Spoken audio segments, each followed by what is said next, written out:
spoken interviews, everything like that, through the news sports and through the Waiata. Mate, we're here, and acknowledgement to all of those finalists last night at the Waiata Māori Music Awards. Absolutely. I'll leave it at that note. Yes, absolutely. Oh, big button here, then I'm going to be the devil's advocate. What's the level of fluency like? Like, I imagine a lot of you guys, the three of you, are more than 10-year veterans on iwi radio. Yeah? Yes, yep. What's the fluency like? Yeah, not great. What's the fluency like amongst you guys? I mean, you've got the perfect tool there to like Rino said, to kaumaki tō tātou reo. Just what's the level of fluency like amongst you three? That's a very good question, and I cannot answer. Ka reo e tūmuhi ki te kōrero Māori, engari nāine kei te kōrero hei roto i te reo Pākia, kei te muhi o koutou ai.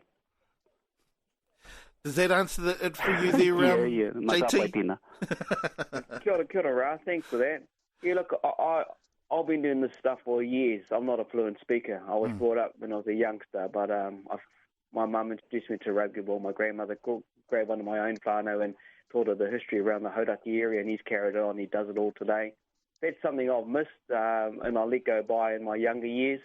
But I also go to Te Reo classes because I'm passionate about it, what I've done. And, mate, I've been doing the radio industry for 30 years. To those that are listening, I'll just let you know I'm not a fluent speaker, but I can get my way around things. Yeah, myself included there. Myself included. Now, JT... Yeah, I think we're all around the same age. I think we were just a bit unlucky the time we were born. We were just a little bit too early for Kohanga, very, yep. Missed out on all that. So unless we were taught at home, by our nannies and whatnot, then I think we're just in that unfortunate generation. Like our parents probably too, they're the ones that were bashed at school for, the theory to put it on, but yeah, look, I just think it's a good thing, boys. And I'm not having a dig, but I applaud you for the maki you fellas do. One of the things, because I'm with you, JT. We missed out on learning our language. And we were all from that same sort of era. From the 70s, etc. And I know some of them, some people were, depending on where you came from, you were able to learn your language really, really well. But then there was those that, like us, I suppose, that weren't that lucky. It's a strange one, Kitty, because like I think, like me and you, we went to, and probably Reen, we went to like mainstream high schools and schools. I think JT, you went to TAT, I think. I don't know what, I assumed that it was a lot more Māorified than our high schooling education, but, at the Māori schools, so yeah, it was a sort of a bit of a, bit of a challenge, and, yes. Hey, it still is for a lot of, a lot of people out there, but good to see that there is that resurgence, and, when we have these weeks, that's great. And as I said before about New Zealand history being made compulsory, next step is to make our language, the reo out there now. So that's what I reckon. It's the only way that the country is going to move forward in terms of picking up the language. One thing I can say is, though, all of my children have gone through kohanga, kura kaupapa, Reo Maori, learning the language, which is something that I never got the opportunity to do in my time, but at least my children and also my mokopuna is also going through that particular system as well. And you're right, Raa. It's great, and I'm glad that you brought up the fact that, it's now going to be made compulsory to have New Zealand history at schools. And it's such an important thing to have, I think. And also possibly having, probably the way things are going, probably having Te Reo Maori as part of the curriculum at schools as well, Rino? I totally agree. Look, 2022 is going to be a massive year for our country, and earlier this week they released it, and they will be releasing and educating our kids in New Zealand history in all areas, yes. Maybe Māori war, everything like that, but right through, all the history. So, mate, that's a start to it, and yeah, it's interesting times, but I was at a hui on Wednesday, and I said the Māori language is dying. I says, mate, it's not dying. You just take a look at some of these. Look, we just had the Mani Kōrero, the National go just recently, and I've got to say your region pretty well cleaned up over towards Te Ngāti Porou and all around there, and dominated it, which was good to see. Yeah. But, mate, there's so many young ones that are passionate about the language. I've been to radio training hui up there in Tāmaki, and every single person is fluent. It's unbelievable. So, yeah, the language is still alive for me, mate. Yeah. People talk about that, it's dying. Well, where the hell are you bloody looking? Yeah. They're not looking where we're looking, bro. They're not looking where we're looking. I'm in the same boat as you at school. Look, we know the era of our grandparents and so forth, getting whacked on the hand for teaching. I said at the start, my grandmother taught me until I was 3, and then she kind of put in perspective, you're not going to get a bloody job like that, boy. Yeah. So, and that's just some of the ways they were, the old people back in the, not all, but that's just the way they were. Yeah, indeed. They still live in the mind of that getting slapped on the hand. Yeah. And it's interesting. Now, JT, I know, because I think we talked about this on Wednesday, just how difficult it is to learn te reo over in other parts, in other countries, in other parts of the world. But what is interesting, and this is one of the things I didn't realise, is that there are other ways, because I've seen in that, and I guess just as an example, watching that program Haka Global, where haka, I guess, gets all over the world, and which kind of definitely opened my eyes as to how our language can get out and about in the world. What do you reckon, JT? Yeah, absolutely. I mean, if haka is a platform or a catalyst to get more recognition of not only our culture but certainly our language as well out there on a global scale, then yeah, so be it.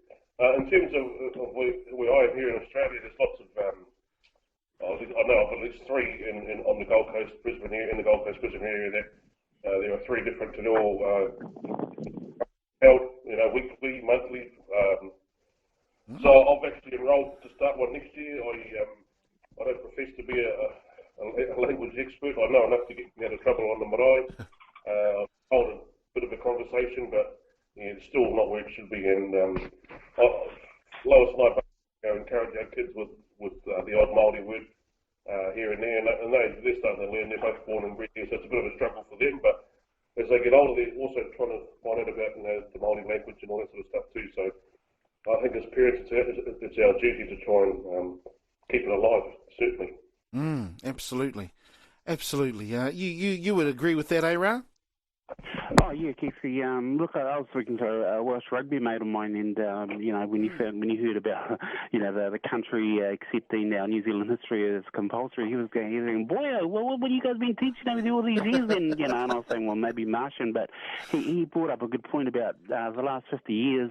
Gaelic or Welsh has been in a bit of a renaissance over there, and actually they're not getting the results as they thought they were by introducing it to the young ones, because sadly that English language is it's still dominant, and as much as the kids over in Wales, like our kids here, they're learning their native tongue, it's the speaking of it and the using it that keeps it alive and keeps it thriving. And he reckons, sadly, English, the dominant language, is sort of not a good thing, because people have been using it for so long that it's first nature, and no matter if you learn Martian, Venusian, Welsh, you always sort of have that you're up against that challenge. I remember meeting this guy at a pub, I believe. Yes, no, it was at Bricks. It was at Bricks, and you wouldn't be a pub. Won't be a church, Keating. No, I didn't meet him at church. No, but I met this guy at a pub, and you wouldn't believe what his name was. His name was Rod Stewart.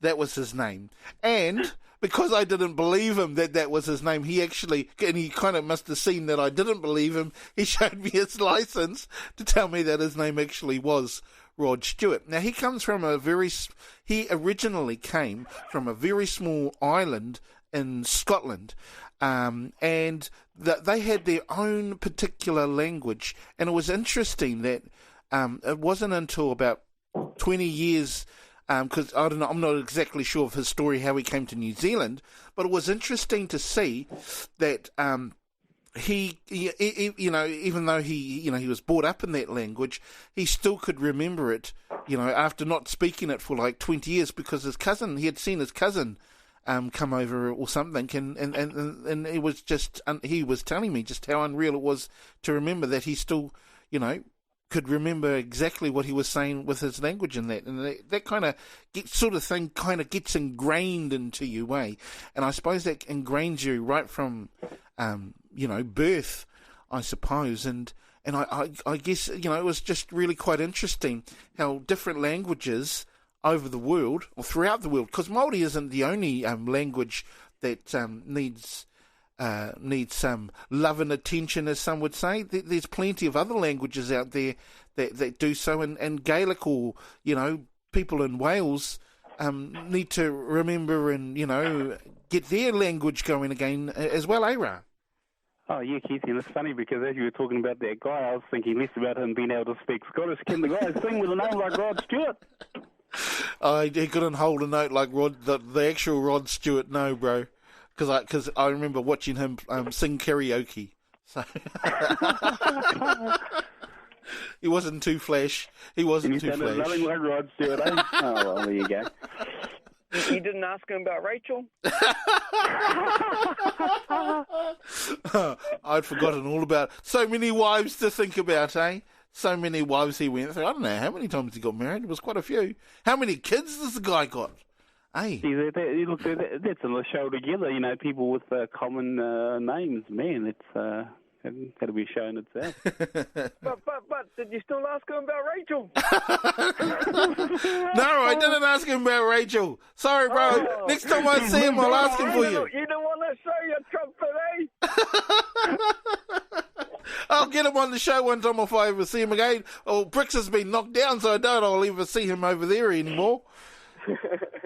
But, yeah, it's interesting. Well, let's get on with some more sport. Now, basketball there. What was interesting, I actually watched a little bit of the game when France and USA, where France were able to tip up USA.